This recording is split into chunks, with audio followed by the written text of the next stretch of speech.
fat voice, and there sat Mr. Jackson himself. He was sitting all over a small rocking chair, twiddling his thumbs and smiling, with his feet on the fender. He lived in a drain below the hedge, in a very dirty, wet ditch. "How do you do, Mr. Jackson?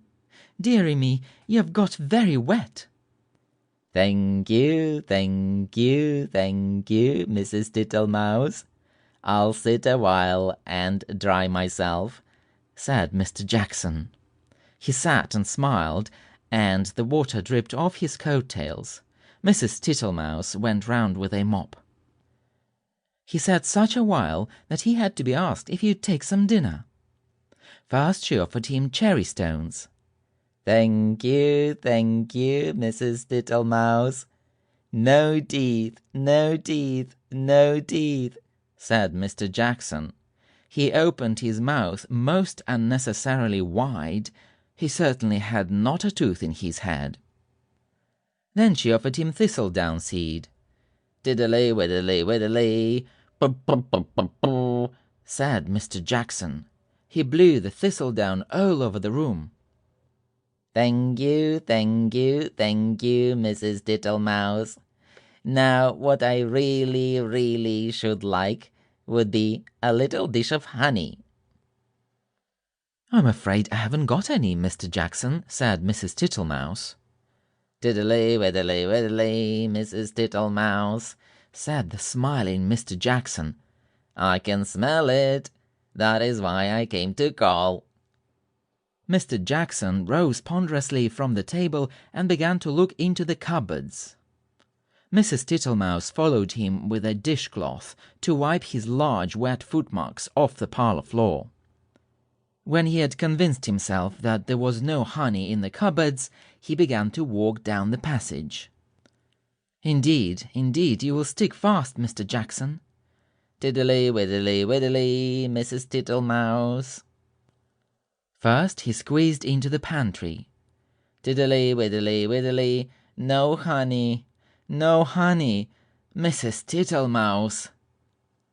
There were 3 creepy-crawly people hiding in the plate rack. 2 of them got away, but the little one he caught. Then he squeezed into the larder. Miss Butterfly was tasting the sugar, but she flew away out of the window. Diddly, widdly, Mrs. Tittlemouse, you seem to have plenty of visitors." "And without any invitation," said Mrs. Thomasine Tittlemouse. They went along the sandy passage. Tiddly, widdly, bzzz, Bzzz, bzzz. He met Babbitty round a corner, and snapped her up and put her down again. "I do not like bumblebees. They are all over bristles," said Mr. Jackson, wiping his mouth with his coat sleeve. "Get out, you nasty old toad!" shrieked Babbitty Bumble. "I shall go distracted," scolded Mrs. Tittlemouse. She shut herself up in the nut cellar while Mr. Jackson pulled out the bee's nest. He seemed to have no objection to stings.